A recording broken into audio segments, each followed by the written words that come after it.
ভীষণ রাগী। ওরে বাবা, রাজা মশাই ভীষণ রাগী, জানলে দেবে ফাঁসি।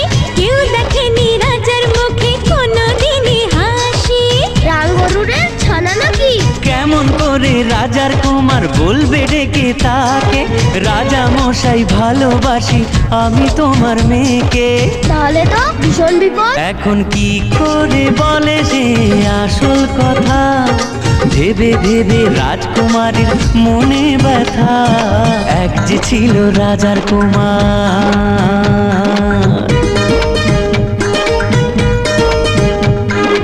ওদিকে সেই অন্য দেশে রাজার কুমার এসে বিয়ের কথা বলতে এলো হবু জামাই বেশে।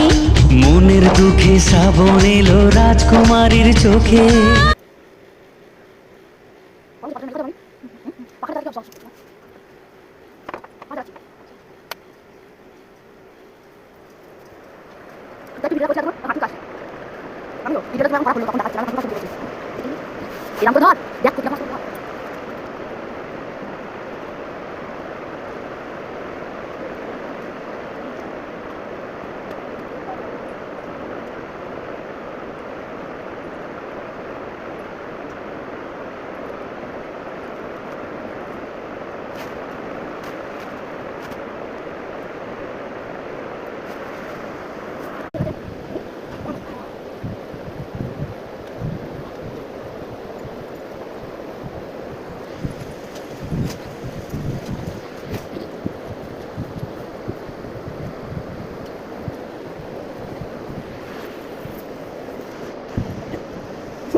Ada